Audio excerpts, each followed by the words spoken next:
الحمد لله الحمد لله رب العالمين والصلاة والسلام على أشرف المرسلين وعلى آله وأصحابه أجمعين أما بعد. So we continue with the Seerat of Rasulullah sallallahu alayhi wa sallam. And we talked about the end of the Battle of Khandaq. And we talked about the mercy of Rasulullah sallallahu alayhi wa sallam dealing with the prisoners and those that were the war criminals who committed acts of war crimes by attacking Medina at a time when there was only women and elderly there. We talked about Rasulullah sallallahu alayhi wa sallam even freeing many of those that were warriors, armed, who had committed acts of treason and war crimes. But any time Rasulullah sallallahu alayhi wa sallam could find a reason to free people and to let them be, and those people that didn't take part in the fighting, those that didn't engage in treason and war crimes, all of them were let go. Looking at this mercy of Rasulullah sallallahu alaihi wasallam, we talked about Rayhana and her becoming Muslim. Rayhana was from the tribe that was fighting Islam. She was from Banu Nadir. Some of the ulama, as we discussed, they said from Banu Qurayza. But as Ibn Kathir and others have given the precedence, she was from Banu Nadir. And Banu Nadir, they betrayed a treaty and they were fighting. But even then, Rasulullah sallallahu alaihi wasallam proposed to her. And she didn't accept the proposal until she felt that she was ready. And she became a Muslimah on her own. Rasulullah sallallahu alaihi wasallam didn't pressure her. She became a Muslimah on her own. And she accepted the marriage proposal when she felt she could fulfill the rights of Rasulullah sallallahu alaihi wasallam, and she became one of the Ummahat al-Mu'mineen, one of our mothers. We talked about Sa'd ibn Mu'adh al-Ansari radiyallahu anhu, the great Sahabi, the one that at his death, the arsh of Allah subhanahu wa ta'ala it shook. By the will of Allah subhanahu wa ta'ala, by the order of Allah subhanahu wa ta'ala, to show the greatness of this man, Sa'd ibn Mu'adh radiyallahu anhu. Now we get to a chapter where now Rasulullah sallallahu alaihi wasallam has to deal with all those that were behind the war crimes. See, there's different types of criminals. There may be one who's actually out there committing the crime. But there are others who are financiers, who are pushing, who are pulling those strings, who are causing those problems, and those are the people many times behind the scenes. And many times they are worse than those that even are in the front. You know, subhanAllah, when we look at most wars, in most wars, most of the soldiers, they really aren't the ones that start the wars. They're just obeying orders. But they're politicians in expensive suits, sitting in big towers, behind the scenes, making decisions, and they are the ones that are causing the deaths of millions of people. And this is what we forget. Many times, I mean, if we look at many of the different wars, let's look at World War II. I mean, let's leave Islam out of it. Even if we look at a war that had nothing to do with Muslims, there were Germans and French and you know, the alliance on one side. You know, you have the United States and Britain and the French, and then you have the other side. You have the Germans and the Italians. And you look at this war, and it was power-hungry, rich, Caucasian, Christian men that were running the war. But those poor soldiers, they were just obeying orders, whether they were on the German side or on the French side. Well, French didn't really fight much, but or if they're on the British side or any other side, they were just obeying orders. So here Rasulullah sallallahu alaihi wasallam now wants to deal with those people that caused these problems. And one of them, as mentioned in Sahih al-Bukhari, and this is a report in the Tarikh al-Kabir of al-Tabrani, and Ibn Ishaq, Ibn Hisham, and others have also reported it. And the fact that Sahih al-Bukhari is enough for us to know the authenticity of this narration. This is Abu Rafi'. Abu Rafi' was a Yahudi from Khaybar, and he was known as the Tajir of Hijaz. He was so rich that in all of Hijaz, he was known as the great businessman of Hijaz. According to many of the ulama of Tariq, his name was Abdullah. But what seems to be stronger and mentioned in more of the books of Tariq is his name was Salam بالشد على اللام, سلام. And he was known as Salam ibn Abi Huqayq. Ibn Abi Huqayq. He is famous by Ibn Abi Huqayq, as mentioned in Al-Bukhari. He was the one who financed a lot of the Ahzab. When you look at the Battle of Khandaq, he was the financer behind it. And he is the one that instigated a lot of it. And he is the one that put a lot of the hatred in the hearts of many of the tribes to go and fight Islam.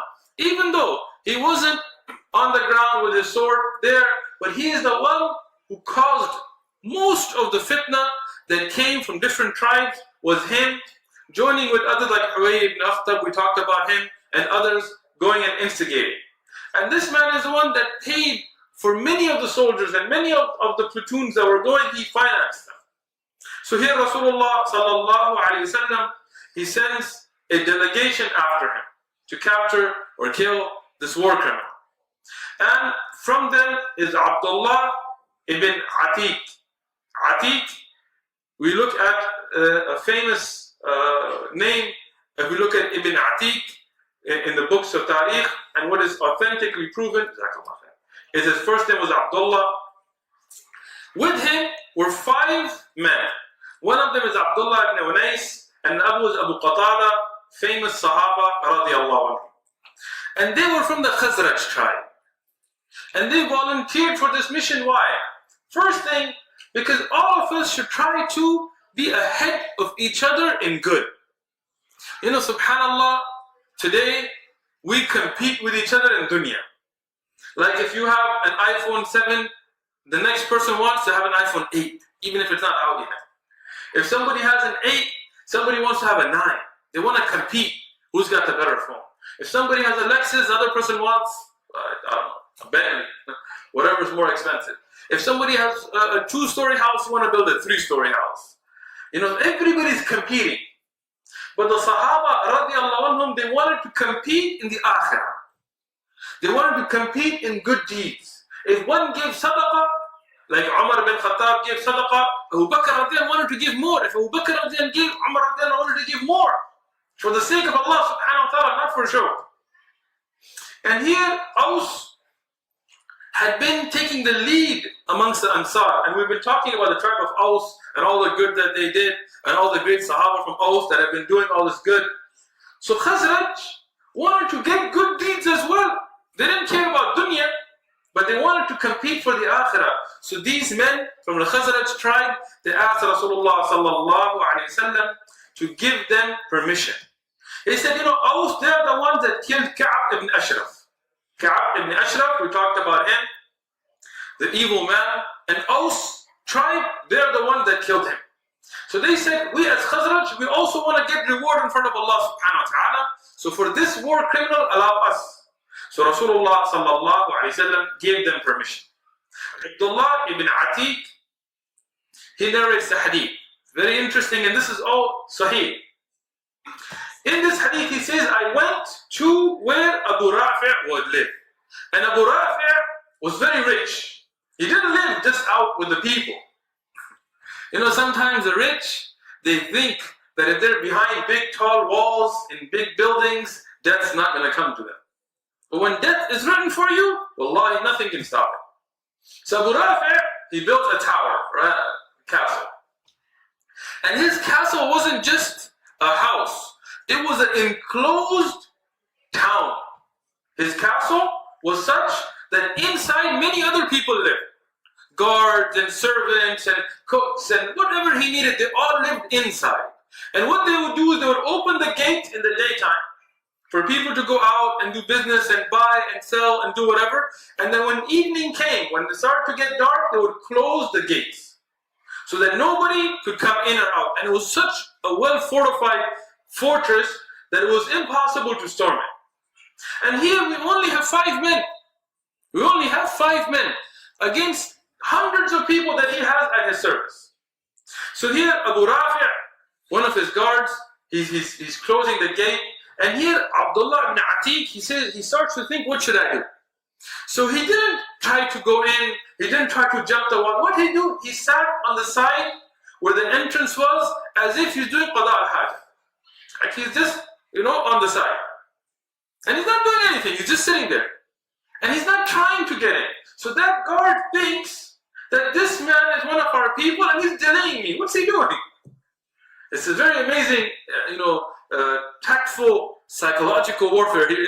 He's not trying to say, oh, let me come in, because then they'll be like, who are you? What's your name? Where do you live? And it's getting dark, so they can't really see him. But they see this man with his back turned sitting. So he tells them, Ya Abdullah. In the Arab today, like if you don't know somebody's name, Ya Muhammad. In some parts of Saudi, Ya Abu Ali. Ya Abu Ali. But as we see earlier, it would be Ya Abdullah. So here, he tells them, Ya Abdullah, Yani, what are you doing? Either come in, or if you're not from here, go out. So Abdullah ibn Atik, what does he do? He has a shawl. The big kalam sadar shawl. He takes his shawl, he wraps it around himself, and he quietly just goes in. Doesn't say anything. And now, because the guard is the one that told him, either come in or go, he can't question him because he's the one that told him. So the guard thinks he's one of the people who works here. They're not worried about one guy coming from somewhere. They're like, many hundreds of people that live inside and work inside. He's one of them. He tells them, go inside. So Abdullah ibn Atik, he goes in. And here the guard, he closes the gate and he locks it. And he puts the keys for everything on a nail. He has a nail on the wall, he puts it. And now, because this is inside a guarded fortress with guards and weapons and everything, and there's no army, there's nobody, he's not worried about it. He just puts the keys and he goes. So Abdullah ibn Atik, he says, what happens is Abu Rafi comes and everybody there gets together. And what do? They have entertainment. SubhanAllah, may Allah forgive us all. Many of us, when we are not dedicated towards ilm or towards ibadah or towards bettering ourselves, then what happens? Everything just entertainment. That's all we're worried about. Allah forgive us. And this is their way too. They wouldn't worry about Qiyam al-Layl or dars or reading a book or benefiting. So what did they want? Every night they would get together, they would have entertainment, they would have singing and dancing and storytelling, and they would entertain till late night. So now Abdullah ibn Atik, he's sitting there during this whole time. And he's not saying anything, he's just quiet. And they're singing and dancing and telling stories and reading poems, and he's sitting there. Until now, everybody is going to bed. Everybody's going to their own houses. So he starts to follow Abu Rafi. And he sees Abu Rafi go into an enclosed area. And he sees the keys that open that area. And when he goes in, he remembers the keys that are on the nail. He takes them, he opens the door, he goes in. And Abu Rafi didn't just sleep in a room. His house was so guarded, it was a room inside a room inside a room inside a room, so you would have to go through 3 levels of getting to him. But because it's pitch black dark and only the guards have the keys and they're not worried because they're inside, nobody cares. And he has the keys, he got those keys. So he goes in and he gets into the room where Abu Rafi is. And Abu Rafi is there, but it's pitch black. And subhanAllah, Islam teaches us that you cannot harm innocent people. So he said, I couldn't see where he was. And I didn't want to just start, moving my sword around. Maybe I would pick somebody else, maybe a wife or a child. And Islam takes care of the rights of everybody. Those that are innocent cannot be harmed. And he says, also it's pitch black, how would I know where he is? And if I try to do something like this, then maybe he will become aware of me and he will hide from me. So what does he do? He calls out to Abu Rafi. He goes, Ya Abu Rafi. He calls out to him. So Abu Rafi, he's sitting in his fortress, and the people of Kibr, they think, this is mine. Death can't come to me. Nobody can attack me. I'm guarded. So Abu Rafi is telling him, what do you want? So when Abdullah ibn Atik hears Abu Rafi, he goes and attacks him. But when he attacks him, it's pitch black, dark, he misses. And it's very stressful now, because he's one man inside this fortress. This is, something that he knows that he most likely will not make it back alive. Because you are alone, locked into a whole fortress that is only there to guard one man, and that's the man you're trying to kill. So he also has this anxiety, so he tries to go out of the room. And there's nobody here, this is his inside quarters. So then he thinks, I've come for the sake of Allah subhanahu wa ta'ala. I have to fulfill. Whether I die, whether I become shaheed, doesn't matter. This is the sacrifice for Allah subhanahu wa ta'ala. So he goes back in. Now look at his intelligence. Allah subhanahu wa ta'ala gave them intelligence. He didn't go back and try to yell. Instead, he said, I changed my voice. I changed my voice to make a different type of a voice. And I told him, Ma laka ya Aba Rafi'. Like I made this statement to Abu Rafi', like, why are you yelling? To pretend that I'm somebody else. And Abu Rafi' thinks that one of my guards is here. He hears a different voice and he starts yelling. He goes, this man tried to attack me. Where are you guys, man? Man, destruction beyond you. Like he's yelling at them. You know, like, you guys, somebody attacked me and you're not even here. And now he can hear him yelling. He gets close to him, pitch black. But he gets close to him. He takes his sword, leans on top of him, puts him through his tongue. He says, Abu Rafi' in some of the narrations, he says, I heard the crack of his bones and the pop of his stomach. And when I knew that he was dead, I got up. And he got up, he started to leave. Now, subhanAllah, even with all this yelling, nobody has come. Why? Because sometimes the plans of kuffar that backfire on. Well, maybe not sometimes, maybe every time. So what was the idea to have a room inside of a room inside of a room and have them unlocked? But that actually prevented his voice from going out to where his guards were sleeping. And because they were partying till late night and drunk, they were all knocked out. So Abdullah ibn Atik, he fulfills his mission and he starts to go out.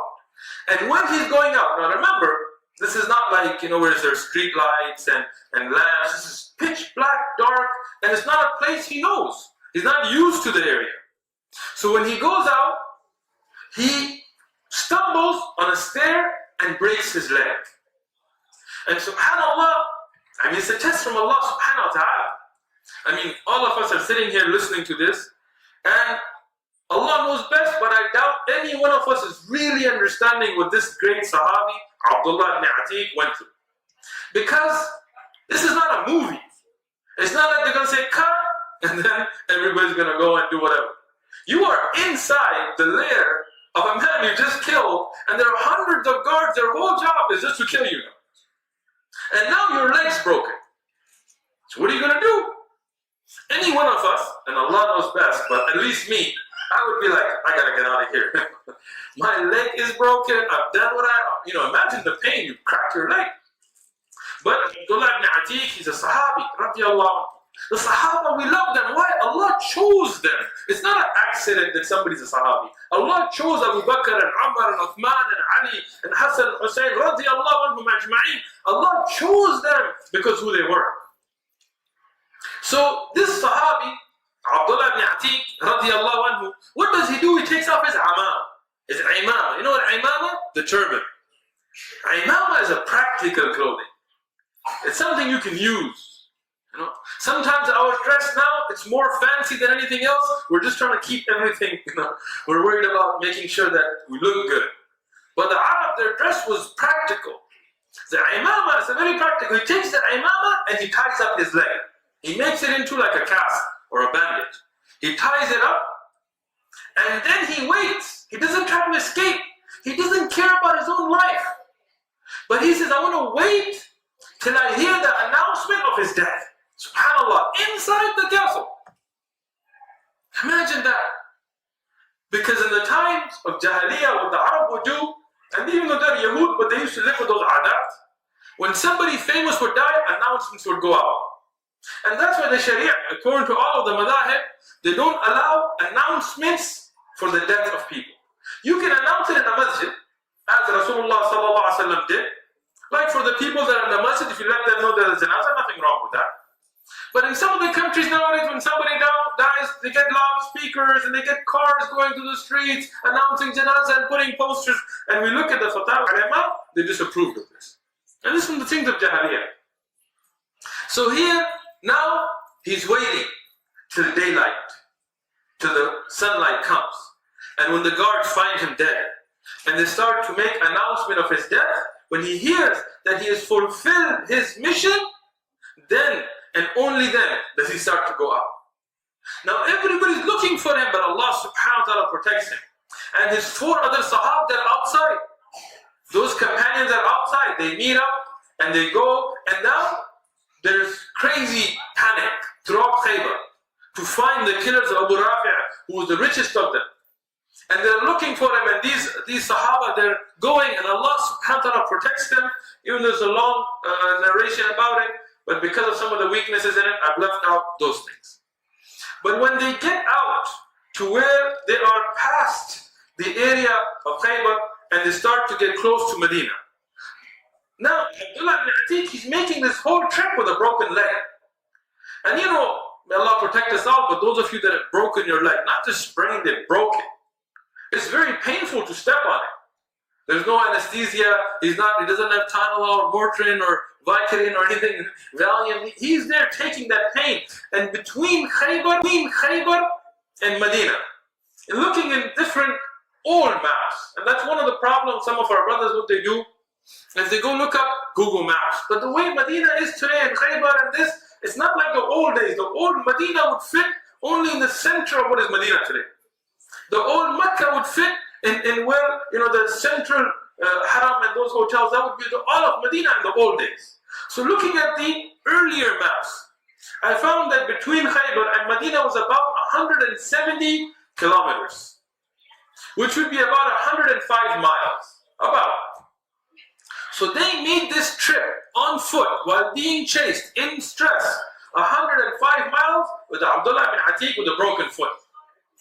But when he gets to Rasulullah sallallahu alayhi wasallam, and the news comes to Rasulullah sallallahu alayhi wasallam about the death of this zalim, this oppressor, this war criminal, Rasulullah sallallahu alayhi wasallam, he makes a takbir, Allahu Akbar.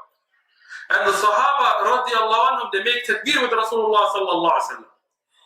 And at the death of the dhullam and the kuffar and those that harm the women and children, the Muslims should be happy. Here Rasulullah sallallahu alayhi wasallam, he calls Abdullah ibn Atik to him, and he sits him down, and he puts his leg with him, and he puts pressure on it, and he makes the dua to Allah subhanahu wa ta'ala, and the ruqya of Rasulullah sallallahu alayhi wasallam cures his leg. Abdullah ibn Atik, in the hadith, he narrates himself, he says that I got up and I put my foot down and it was as if it had never been broken, but no, better than that, it was better than before. And he starts to walk on it without pain.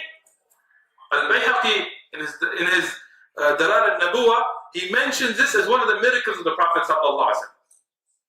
I mentioned that we have 3,000 miracles of the Prophet sallallahu alaihi wasallam that we'll cover in these durus. And those of you that are following, you can mark them. I'm not going to number them for you, let you work a little bit. There's videos for you to watch if you miss some. And this is one of the miracles of the Prophet sallallahu alaihi wasallam. Now today, you know, when your leg is broken, you go somewhere and they have to do all this, and you know, even with surgery and physical therapy and this, even with the best of all medical technology, it takes a long time for you to get back to the way you were. But Abdullah ibn Atik says that when Rasulullah sallallahu alaihi wasallam made that ruqya on me, I was better than even when before my leg was broken, instantly. So here, after this, Rasulullah sallallahu alaihi wasallam continues to deal with those who are behind Khandaq, the people who were instigators, those that caused the problems. And here Rasulullah sallallahu alaihi wasallam brings Muhammad ibn Maslama. Muhammad ibn Maslama, subhanallah, we spoke about him many times in these durus. And he's such a sahabi, such a great companion of Rasulullah sallallahu alaihi wasallam, that Umar ibn Khattab, you know Umar ibn Khattab? Umar ibn Khattab radiallahu anhu used to say that Muhammad bin Maslama is enough for 1,000 men. 1,000 men on one side and Muhammad bin Maslama on the other side. And this is why I tell you, ikhwan fillah, it's not about numbers, it's about quality. The Sahaba, they understood this. They weren't just worried about how many we have. They worried about what was the quality of what we have. And that's why one man would be worth 1,000. And even in our amal, it's the same thing. You can make 100 rak'ah 100 units of prayer, and it will not be worth 2 rak'ah of somebody else. Because of the weight of their amal, the weight of their ikhlas, the weight of their obedience to the sunnah, the weight of their khushu'. And that's why you should look at quality, not quantity. So here, Muhammad bin Maslama, he's called by Rasulullah sallallahu alaihi wasallam, and he's given 30 mujahideen. 30 of the Sahaba radiyallahu anhum are sent with him. And this is again, as we mentioned, an authentic hadith. Parts of it you will find in Sahih Bukhari and Muslim. The longer narrations you will find with Ibn Hisham, Ibn Ishaq and others. Ibn Kathir is also mentioned. And he sends them to Banu Abi Bakr ibn Kilab. Banu Abi Bakr was a qabila, and this was one of the tribes that was instrumental in gathering the other Arab tribes to attack Medina. Now what's happening here is there were 10,000 who attacked Medina, and Rasulullah sallallahu alaihi wasallam let many of them go. And there were those, for example, from Banu Nadir and Banu Qurayza that were let go. So Rasulullah sallallahu alaihi wasallam was not attacking all of them, but those that were the instigators of the problem, those that fueled the fire in the hearts of men to attack women and children in Medina and these kinds of things, those are the people that Rasulullah sallallahu alaihi wasallam is sending these squads of assassins after to teach a lesson, to bring peace to the land. So here, Muhammad bin Maslama is sent with 30 Sahaba, only 30 Sahaba. And he's sent out to Banu Abi Bakr ibn Kilab, Abu Bakr ibn Kilab, not Abu Bakr Siddiq, but Abu Bakr ibn Kilab was a man, and from his name, this qabila is mentioned. And the area or the place is called Al-Qurata. Qurata is the area. When this attack goes, Banu Abi Bakr is a whole qabila, and they have alliances with all the tribes around them. So they are much more in number. Ulama gave different numbers of them because they weren't like an organized army. It's difficult. Some said thousands and some said others.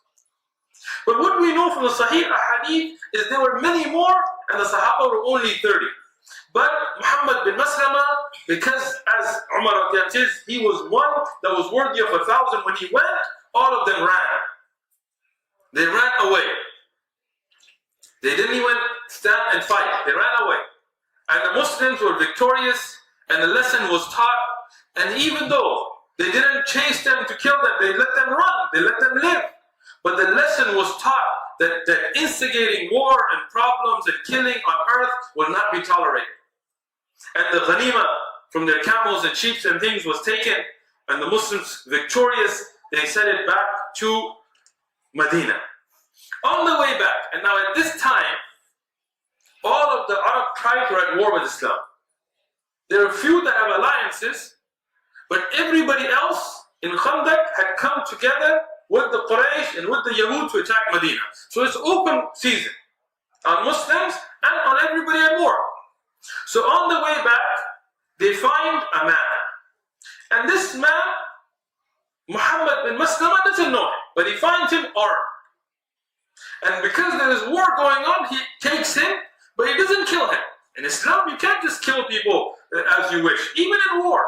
There's rules and regulations. So he doesn't kill him, but because he's armed, and there are attacks in Medina, and he is caught, they take him with them back to Medina.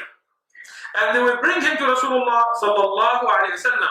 The Prophet sallallahu alaihi wasallam asked them, do you know who he is? And Muhammad bin Maslama tells him, La adri wallahu a'lam. I don't know, and Allah knows best.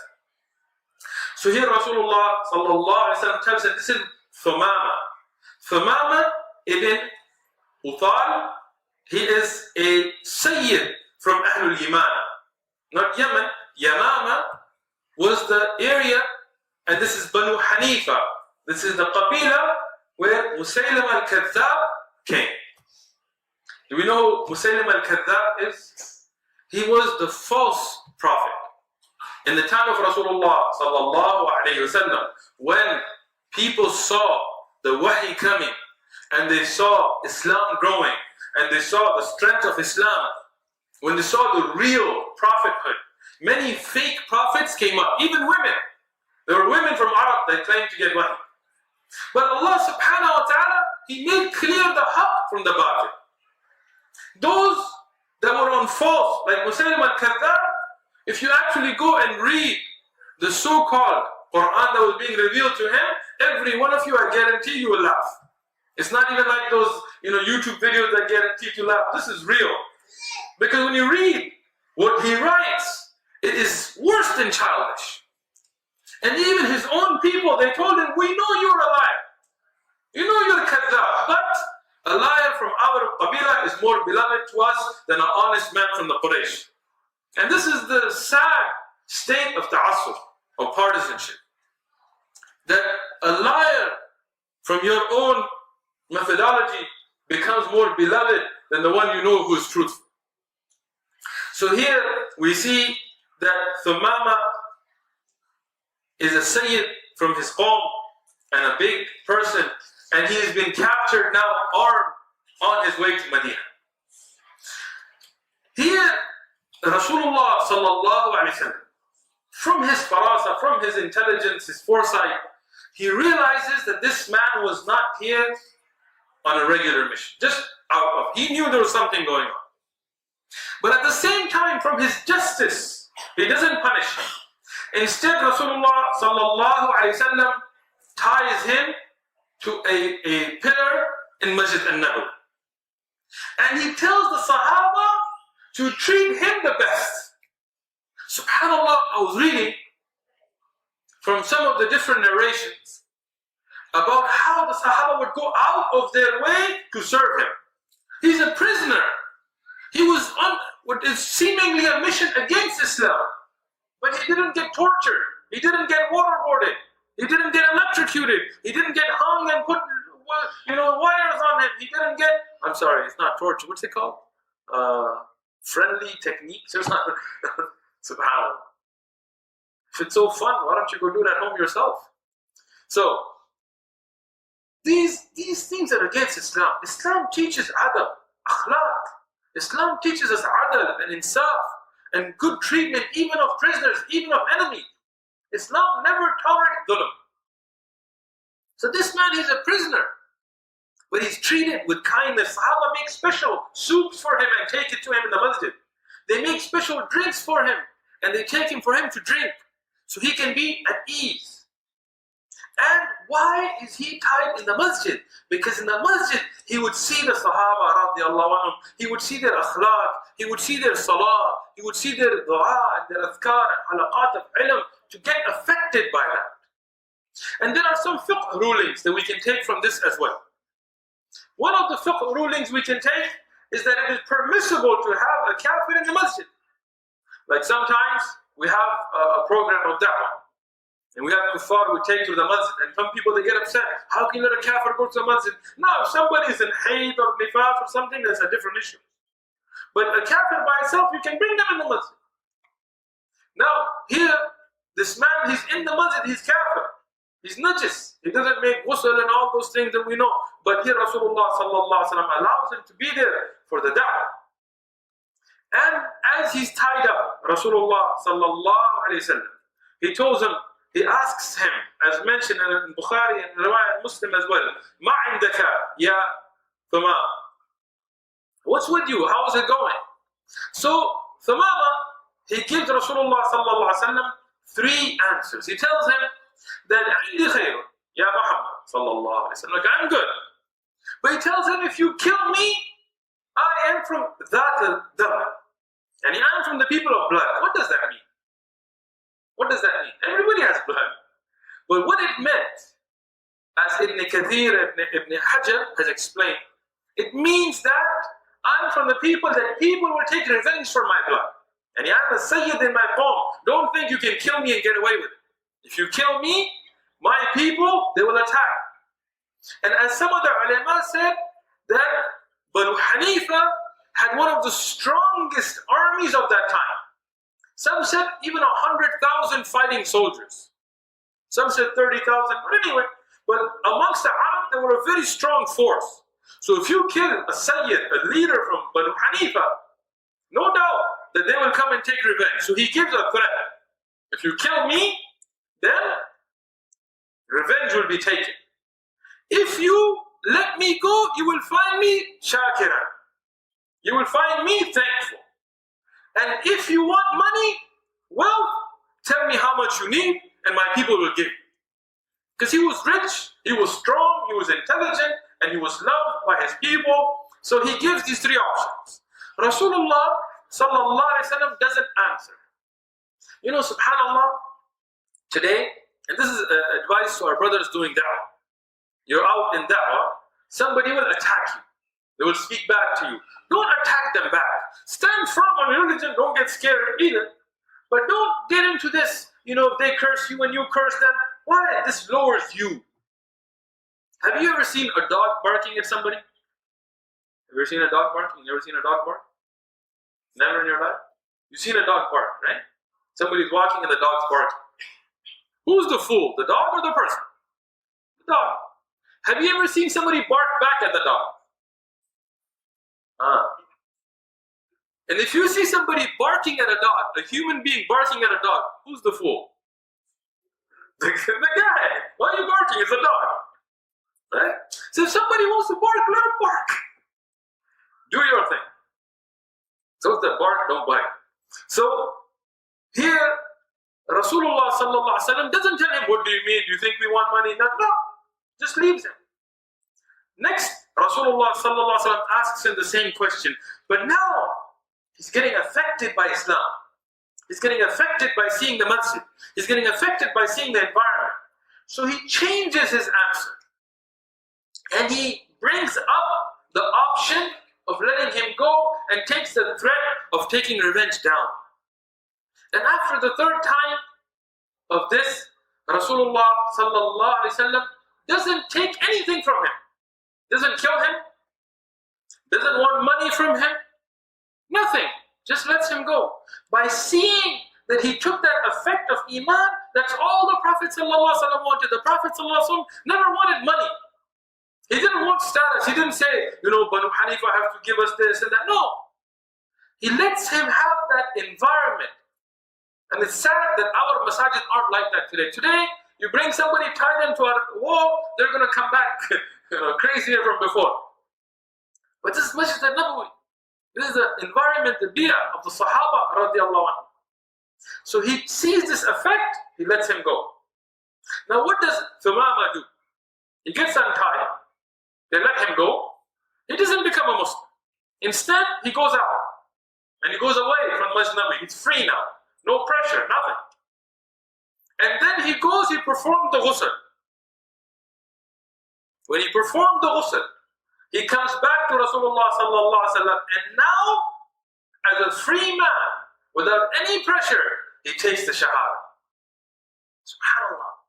He could have done it right when they opened him, but people thought he could have done it while he was tied up. But then it would have been under pressure. And Islam is something you can't force. You can't put a gun to somebody's head and become Muslim. No. Because then it wouldn't be from their heart. Islam is something you have to feel in the heart, you have to announce on your tongue, you have to bring into your action, into your body. So here, Thumama radiallahu anhu, he goes. There are rulings here as well. One of them, that we see the obligation of a person becoming Muslim having to perform ghusl. That even the people that weren't Muslim, they realized because there is najasa on their body. You know, the Muslim, we have ahkam. When you're junub, after hayd, after nifas, you know, these times you have to perform ghusl. The kuffar, they don't have this. So they have a physical najasa. So when they become Muslim, their shahada cleans the najasa of the heart. So that's why it's wajib for them to also perform ghusl to clean the najasa of the body. So here he cleans this najasa and he goes to Rasulullah sallallahu alayhi wa sallam and he tells him, Wallahi, ma kana ala al-ard wajhun ab'ada ilayya min wajhaka. That wallahi, there was no face on the face of this earth more hated by me than yours. فَقَدْ أَصْبَحَ وَوَجْهُكَ أَحَبَّ إِلَيَّ مِنْ وُجُوهِ الْأَرْضِ. Subhanallah. He says there was no face on the face of the earth that I hated to see more than your face, but now Allah has made it that there is no face on the face of the earth more beloved to me than yours. And he tells him there was no religion on the face of the earth more hated to me than your religion, yani Islam. And now, wallahi, it is the most loved religion to me on the face of the earth. And there was no land that was more hated to me than your land. And now, wallahi, there is no land more beloved to me than your land. SubhanAllah. Look at the entering into Islam of those people. This is why the Sahaba were successful. They entered Islam wholeheartedly. They didn't say we'll become Muslim, but we don't want any of that Arab culture stuff. We have our own Persian culture. They didn't say we'll become Muslim, but we'll Urumu first. They didn't say we'll become Muslim, but our country is still more beautiful, it's better, our culture is better, our food is... No! They weren't tied up with those things. They said the most beloved land to us now is the land of Islam. And that's why for us to love the Haramain, for us to love Masjid al-Aqsa, this is from our Iman. It's not because of our tribe or land, it's because of our Islam. For us to love what Rasulullah sallallahu alaihi wasallam loved, for us to love those that Rasulullah sallallahu alaihi wasallam loved from Ahlul Bayt and from the Ashab, it's from our Iman. And this Sahabi, Thumama radiallahu anhu, he becomes a Muslim. And he tells the Prophet sallallahu alaihi wasallam, as mentioned in the Sahih Hadith. This is the authentic narration. I told you there are many narrations that have weaknesses and longer. I've left those. I'm only relying on that which I found to be authentic. He tells Rasulullah sallallahu alaihi wasallam that I came here with two intentions. He's honest. One, to kill you. Subhanallah. See, when you read this, sometimes you're like, why did Muhammad bin Maslama take him? Why did Rasulullah tie him? But then, when you see the rest, you realize the hikmah. This man was on a mission to kill the Prophet sallallahu alaihi wasallam. And as Ibn Sa'ad and others have mentioned, he even showed the Prophet sallallahu alaihi wasallam his sword. And he showed the poison that he had dipped on it. And he said, I dipped this on orders of Musaylim al-Kadhdhab, who told me to go perform the Umrah, which was his second niyyah, to perform Umrah, and then to go and kill the Prophet sallallahu alaihi wasallam. So he said to the Prophet ﷺ that honestly, I came here on two things. One, to perform Umrah, and second, to kill you. And I came with my sword poison. So it would be one hit, and the poison would go in your body, and you would be finished. And he said, now, my sword is at your service, and I ask you the fiqh ruling. Like he didn't say fiqh, I'm trying to explain. But I ask you the ruling, should I still perform the Umrah or not? And this is very important ruling in fiqh for us today. Even if you make a batil niyyah, if you change it, you still do that good deed. You know what happens? Somebody wants to give sadaqah. And they have riyah, or showing off in their heart. In their heart, they want to give sadaqah just to show off. So they take out that checkbook or the pen in front of people. They're like, I'm going to give this. And then they realize I'm showing off. So what should they do? Not give it. No, this is another trick of shaitan. Now they should change the niyyah, but still do the good deed. Somebody wants to go for Hajj for a bad intention, change the niyyah, but still perform Hajj. Don't do it for show, and don't not do it. This is the tricks of shaitan. So here, now, Thumama radiallahu anhu, he asked the Prophet sallallahu alaihi wasallam, I came out with this niyyah, but I wanted to make Umrah with the niyyah of jahiliyah, of ignorance. What should I do? The Prophet ﷺ tells him, go and perform the Umrah. Go and do the good deed. But then he shows him the right way to do it. And he shows them how to say labbaik and how not to add anything to it. So now, Thumama radiallahu anhu, he goes to Mecca. The Quraysh don't realize he's a Muslim. The Quraysh, they don't know this news. So when they see him, Thumama, Sayyid Ahlul Yamana, They see him from Banu Hanifa, from a very strong tribe. They make a crown for him. The people of dunya, this is how they are. If you're a rich guy, they want to make a crown for you. If you're a great person, but you don't have that, good as, then they don't care. So here, when he comes, the Quraysh, they greet him and they bring him, and they're at a time where they're in trouble, so they want his help, and they're feeding him and they're giving him, and they're like, make tawaf. So he starts to perform the tawaf. He starts to perform the tawaf. And he's saying, Labbaik, Allahumma labbaik, labbaik, la sharika laka labbaik. It's like we do.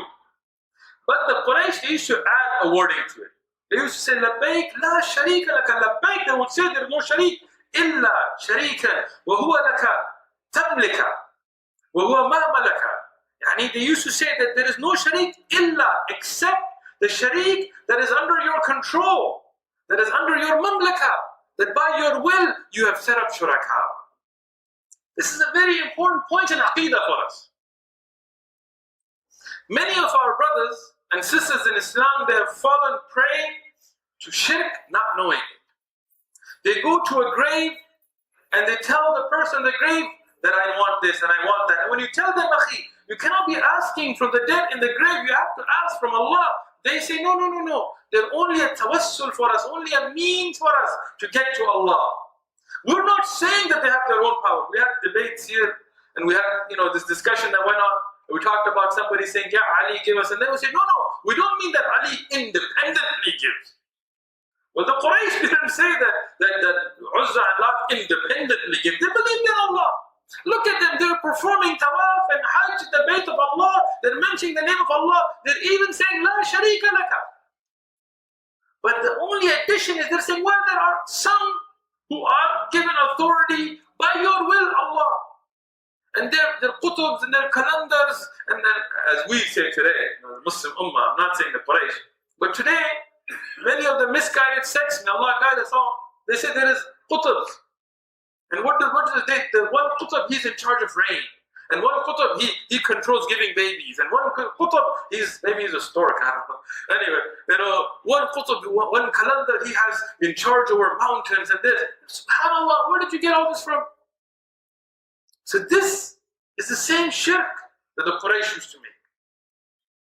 May Allah protect us all. And that's when you make dua to Allah. Allah hears everything. You're making dua to somebody dead in a grave that may not even know their own condition, let alone listen to you.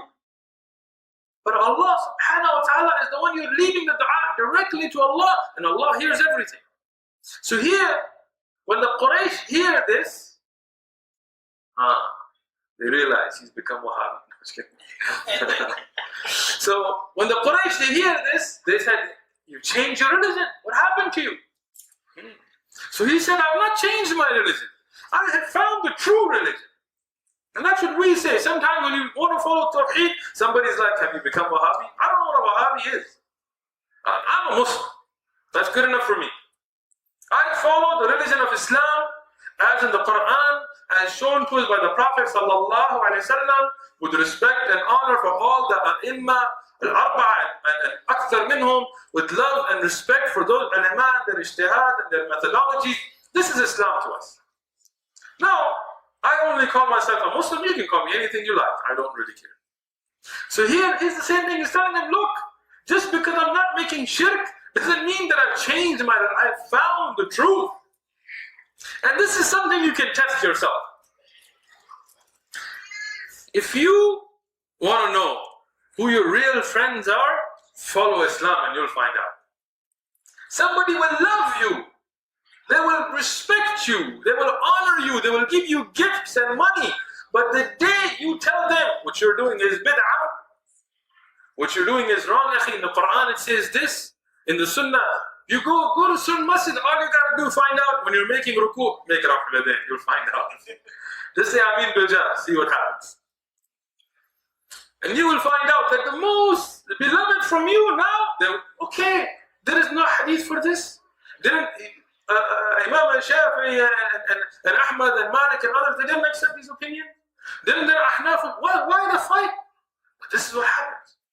And this is what happened to him when they saw this. all that ikram finished. They tied him up. All that love and respect and feeding, no more. Now they've tied him up. Why? He's not from their tribe, they have no authority, but they tie him up. They make dhulm on him. But Thumama, he's intelligent.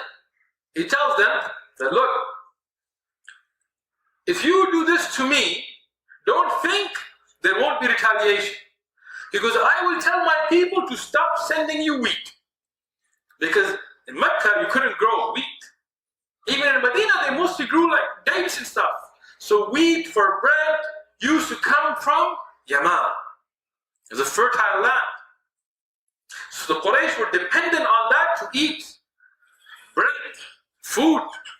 So he told them, if you do this to me, I will stop them from sending you wheat, you will be the one in need. And the people of dunya, when you challenge their dunya, they get afraid. That boycott comes, they're worried. Denmark's not making cartoons anymore. They're buy our milk products. So when this thing happened, the Quraysh, now they let him go. In some of the weaker narrations that we find in the books of Tariq, he even told them that I will not allow my people to trade with you until you ask Rasulullah sallallahu alayhi wa sallam and he orders me. Look at the izzah that Allah subhanahu wa ta'ala gives to the mu'min and the dhillah that Allah subhanahu wa ta'ala gives to the kafir. These Quraysh, these kuffar, mushrikeen, they have this hatred for Rasulullah sallallahu alayhi wa sallam, but now they have to go and beg the Prophet sallallahu alayhi wa sallam to allow the wheat to come to them. And Rasulullah sallallahu alayhi wa sallam, he allowed it, and this shows the mercy of the Prophet sallallahu alayhi wa sallam. He could have told them, no, it's done, it's boycotted. And you are at my will now. Give us this, give us that, but no. The Prophet sallallahu alayhi wa sallam, through his mercy and his gentleness, he allowed it.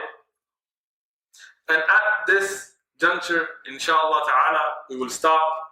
We want to go into Hudaybiyah and Fath al-Makkah, but wallahi, I see many of the brothers studying the Seerah and not knowing these incidents, which are mentioned in Sahih Hadith.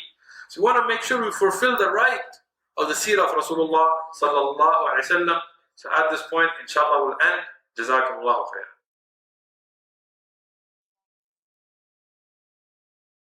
That